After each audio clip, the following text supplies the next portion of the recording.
नमस्कार मित्रांनो, मी सचिन शिंदे आपल्या समोर ध्यास वर्धीचा अकॅडमी युट्यूब चॅनल पाहतो. मित्रांनो, महत्वाच्या घडामोडी. मित्रांनो, आज तारीख आहे 27 डिसेंबर. 27 डिसेंबरचे आपण महत्वाचे 20 प्रश्न पाहत आहोत. मित्रांनो, जर आपण नवीन असेल तर चॅनलला नक्की सबस्क्राईब, लाईक आणि सर्वांना शेअर करा. मित्रांनो, प्रत्येक प्रश्न आपल्याला महत्वाचा आणि ताकदीचा असतो. ठीक आहे. आजचा पहिला प्रश्न असा आहे की माहिती तंत्रज्ञान क्षेत्रात सॉफ्टवेअर निर्यातीत महाराष्ट्रातील पहिला क्रमांक कोणत्या जिल्ह्याचा लागतो? असा प्रश्न विचारला. पहिला क्रमांक पुण्याचा लागतो, दुसरा मुंबईचा, तिसरा नागपूरचा, चौथा नाशिक आणि पाचवा मित्रांनो कोल्हापूर. देशात सर्वात पहिल्या सॉफ्टवेअर टेक्नॉलॉजी पार्कमध्ये पुण्याचा समावेश होतो. हिंजवडीत 1990 मध्ये राजीव गांधी इन्फोटेक पार्क सुरू झाले. माहिती तंत्रज्ञान क्षेत्रात सॉफ्टवेअर निर्यातीत प्रथम क्रमांक बेंगलोरचा येतो, दुसरा हैदराबादचा आणि तिसरा पुण्याचा क्रमांक येतो. ओके, चलो.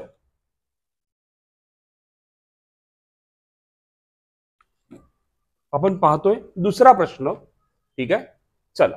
बुंदेलखंड मधील पाण्याची समस्या सोडवण्यासाठी केन बेटवा नदीजोड प्रकल्पाची टिंबटिंबनी पायाभरणी केली, तर आपल्या देशाचे पंतप्रधान नरेंद्र मोदीजींनी पायाभरणी केलेली आहे. सुमारे 45,000 कोटी खर्चाचा अंदाज नदीजोड प्रकल्प मध्य प्रदेश येथील किमान 10 जिल्ह्यांना आणि उत्तर प्रदेशातील विविध जिल्ह्यांना पिण्याचे आणि सिंचनाचे पाणी पुरेल अशा अपेक्षा आहे. केन बेटवा जो आहे नदीजोड प्रकल्प, मित्रांनो लक्षात ठेवा, केन बेटवा नदीजोड प्रकल्पाची पायाभरणी आपल्या देशाचे पंतप्रधान नरेंद्र मोदीजींनी केलेलं आहे. ठीक आहे. तिसरा प्रश्न, कोणत्या शहरात सुशासन पदयात्रा संपन्न झाली आहे? तर वडनगर येथे पदयात्रा संपन्न झालेली आहे.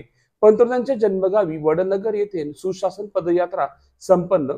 गुजरातमधील वडनगर येथे 8 किमीची सुशासन पदयात्रा पार पडली, ज्याचे नेतृत्व केंद्रीय मंत्री डॉक्टर अटल बिहारी यांच्या 100व्या जयंती निमित्त मनसुख मांडविया यांनी केली. मित्रांनो, नेतृत्व कोणी केले? केंद्रीय मंत्री आपले मनसुख मांडविया यांनी केले 100व्या जयंती निमित्त. ठीक आहे. या उपक्रमामध्ये सांस्कृतिक कार्यक्रम, शैक्षणिक प्रदर्शनी, संवैधानिक मूल्यावर भर देणारी संवादात्मक सत्रे समावेश होतो. 2047 पर्यंत विकसित भारताच्या संकल्पनेवर लक्ष केंद्रित करून वाजपेयींच्या लोकशाही वारशाला श्रद्धांजली वाहण्यात आली. मित्रांनो लक्षात ठेवा, कोणत्या शहरात सुशासन पदयात्रा संपन्न झाली? तर वडनगर येथे संपन्न झालेली आहे. पुढचा चौथा प्रश्न, जागतिक बँकेने एकात्मिक नागरी विकास कार्यक्रमासाठी कोणत्या शहराला कर्ज मंजूर केले? तर अमरावती शहराला कर्ज मंजूर केले. जागतिक बँकेने अमरावती विकासासाठी $800 मिलियन मंजूर केले. जागतिक बँकेने अमरावतीच्या एकात्मिक नागरी विकास कार्यक्रमासाठी सुमारे $800 मिलियन कर्ज मंजूर केलेले आहे. मग याचा उद्देश काय मित्रांनो? हवामान लवचिक आर्थिक केंद्र म्हणून स्थापित करणे हा आहे. भारताने विनंती केलेल्या 29 वर्षाच्या कर्जामध्ये 6 वर्षाचा वाढीव कालावधीचा समावेश आहे. ते जपानी येन मध्ये मिळेल. म्हणजे हे जे कर्ज मिळालं तर रुपयामध्ये नाही मिळणार किंवा डॉलरमध्ये नाही मिळणार मित्रांनो. तर खासियत काय? जपानी चलन जे आहे येन मध्ये मिळणार आहे. हे सुद्धा माहिती असणं आपल्याला आवश्यक आहे. ठीक आहे. चलो, पाचवा प्रश्न. 2011 ते 23 पर्यंत देशांतर्गत स्थलांतराची संख्या जवळपास टिंबटिंब कमी झाल्याचे अलीकडील आकडेवारीसह भारताने देशांतर्गत स्थलांतरात लक्षणीय घट अनुभवली आहे. तर किती टक्के झाले मित्रांनो? तर 12% पर्यंत कमी झाल्याचे दिसते. भारतातील स्थलांतराचे प्रमाण कमी झाले आहेत. 11 मध्ये लोकसंख्येच्या 37.64% वरून 23 मध्ये 28.88 पर्यंत घसरले. म्हणजे जी लोक आपल्या देशामध्ये जे स्थलांतर करतात कामासाठी वगैरे, त्याचं प्रमाण आता कमी कमी होत चाललेलं आहे. याच्यावरून आपल्याला उत्तर समजतं. ठीक आहे. नेक्स्ट क्वेश्चन मित्रांनो, 6वा, डॉलरच्या तुलनेत भारतीय, लक्षात ठेवा, रुपया किती रुपयांच्या विक्रमी निच्चांकी पातळीवर पोहोचला? राऊंड फिगर म्हणजे 85 रुपीज पर्यंत निच्चांकी पातळीवर झालाय आणि प्रॉपर बघायला गेलं तर 85.0650 रुपयांच्या सर्वकालिक निच्चांकी पातळीवर घसरला. जागतिक आणि देशांतर्गत आर्थिक आव्हानामुळे अमेरिकन डॉलरच्या तुलनेत रुपया घसरलेला आहे. US फेडरल रिझर्व्हच्या दर कपातीनंतर घसरलेला वेग आला. 2025 मध्ये तो कमी कपातीचे संकेत दाखवतो. म्हणजे 25 मध्ये तो पुन्हा वाढेल आणि कमी कपात होईल असं म्हटलं जात आहे. ठीक आहे. केंद्रीय मंत्री नितीन गडकरी, 7वा प्रश्न मित्रांनो, केंद्रीय मंत्री नितीन गडकरी यांच्या हस्ते 257 उमेदवारांना नियुक्त पत्र प्रदान कोठे देण्यात आले? ठीक आहे. म्हणजे 257 उमेदवारांना प्रदान पत्र देण्यात आले मित्रांनो, कारण स्वतःच आयुष्य भरण्यासाठी नोकऱ्या ज्या आहेत, मग नोकऱ्या पाहायला गेलं CRPF आहे, BSF आहे, रेल्वे आहे, टपाल विभाग आहे, बँक आहे, अशा विविध कार्यातील उमेदवार होते आणि त्या 257 उमेदवारांना नियुक्ती पत्र दिले गेले. ते कुठे दिले गेलं तर हिंगणा येथे दिलं गेलेलं आहे. नितीनजी गडकरी यांनी त्यांच्या हस्ते दिलेलं आहे. ठीक आहे. हिंगणा येथे काय आहे, केंद्रीय राखीव पोलीस दलाचं कॅम्प आहे. त्या कॅम्पमध्ये कार्यक्रम हा झाला आणि 257 उमेदवारांना नियुक्ती पत्र प्रदान करण्यात आलेले आहे. माननीय श्री देशाचे रस्ते विकास मंत्री नितीनजी गडकरी यांनी दिलेलं आहे. ठीक आहे.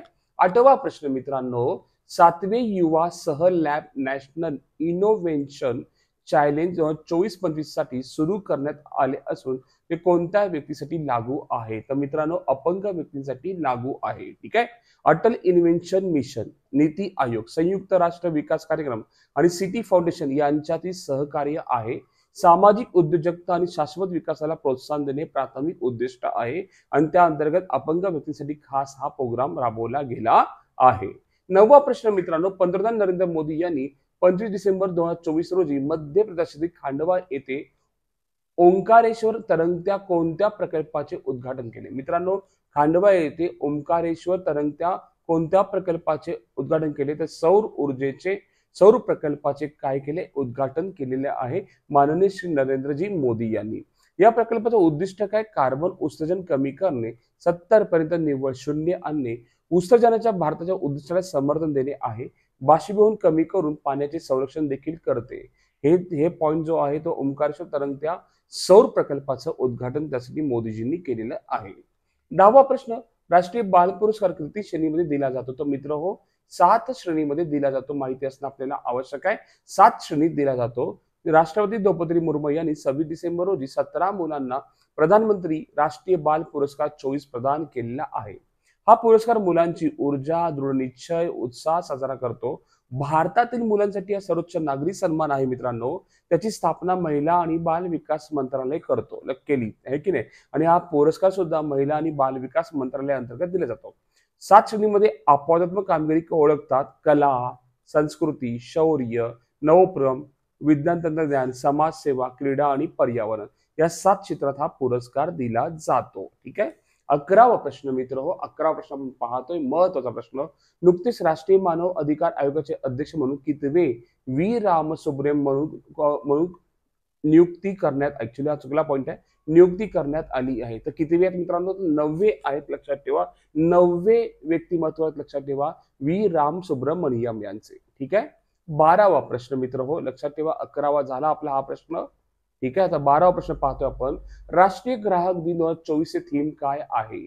तर उत्तर आहे ऑप्शन नंबर 1, आभासी सुनवाणी, ग्राहक न्यायासाठी डिजिटल प्रवेश. ठीक आहे. ओके. 13वा प्रश्न, खालील कोणाला BBC sports personality of the year 2024 पुरस्कार मिळाला आहे? तर के ली हॉजकिन्सन यांना हा पुरस्कार मिळालेला आहे. माहिती असणं आपल्याला आवश्यक आहे.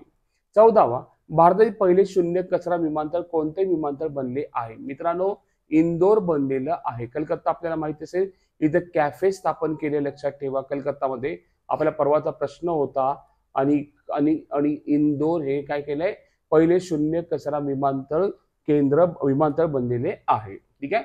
15वा प्रश्न, कुंभमेळ्यातील फेक न्यूज सायबर गुन्ह्यांचा सामना करण्यासाठी उत्तर प्रदेश पोलिसांनी कोणता उपक्रम सुरू केला आहे? तर DW. तर DWचा फुल नेम काय मित्रांनो? डिजिटल वॉरियर्स है ना. खोट्या बातम्यांचा सामना करण्यासाठी सायबर गुन्ह्याबद्दल लक्षात ठेवा, जागरूकता निर्माण करणे हा त्यांचा उद्देश आहे. ठीक आहे. 16वा प्रश्न, तंत्रज्ञान आणि नवोपक्रम संबंधित नेटवर्क रेडीनेस इंडेक्स 2024 मध्ये भारताचा क्रमांक काय आहे?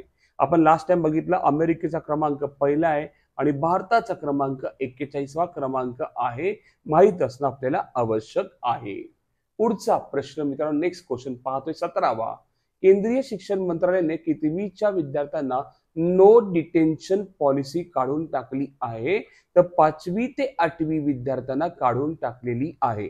केंद्र सरकारने इयत्ता 5वी आणि 8वी मधील विद्यार्थ्यांसाठी नो डिटेन्शन धोरण रद्द केले आहे, ज्यामुळे शाळांना वार्षिक परीक्षेत अनुत्तीर्ण झालेल्या विद्यार्थ्यांना मागे ठेवण्याची परवानगी दिली आहे. या बदलाचा परिणाम केंद्रीय विद्यालये, जवाहर नवोदय विद्यालय, सैनिक शाळासह 3000हून अधिक केंद्र सरकारच्या शाळांवर झालेला आहे. लक्षात ठेवा, नो डिटेन्शन पॉलिसी 5वी ते 8वी विद्यार्थ्यांसाठी आहे, आपल्याला माहित असणं आवश्यक आहे. मित्र हो, 18वा प्रश्न पाहतोय, कोणत्या देशाने अलीकडेच भारत आणि चीनच्या नागरिकांसाठी 2026 पर्यंत व्हिसाची सूट वाढवली आहे? थायलंड, सिंगापूर, मलेशिया वरीलपैकी सर्वात उत्तर आहे मलेशिया देशाला व्हिसाची सूट वाढवलेली आहे. आणि कालचा प्रश्न असा होता की कोंडा रेड्डी जमात प्रामुख्याने कोणत्या राज्यात आढळते? तर मित्र हो, याचं उत्तर होतं आंध्र प्रदेशात आढळते. आणि आजचा प्रश्न आपल्यासाठी खूप महत्वाचा, माजी पंतप्रधान अटल बिहारी वाजपेयी यांच्या पुतळ्याचे नुकतेच उत्तर प्रदेशात कुठे अनावरण करण्यात आले? ऍक्च्युली पाहायला गेलं देशाचे 10वे पंतप्रधान होते, हे सुद्धा आपल्याला माहित असणं आवश्यक आहे. ठीक आहे, तर ऑप्शन आहे आग्रा, वाराणसी, लखनौ, यापैकी नाही. आपल्याला उत्तर सांगायचं कमेंट बॉक्समध्ये, याचं उत्तर काय असणार आहे. आणि मित्र हो, आपण सर्वचे सर्व प्रश्न, महत्वाचे प्रश्न आपण कव्हर करतो, जेणेकरून प्रत्येक प्रश्न आपल्यासाठी परीक्षेसाठी उपयुक्त असणार आहे. आणि सर्वचे सर्व प्रश्न आपण कव्हर करण्याचं काम करतो, जेणेकरून प्रत्येक प्रश्न आपल्याला ताकदीचा आणि महत्वाचा वाटला पाहिजे. ठीक आहे मित्र हो, आज आपण इथेच थांबू. उद्या याच टाइमला याच वेळ भेटू मित्रांनो. धन्यवाद. थँक्यू मित्रांनो.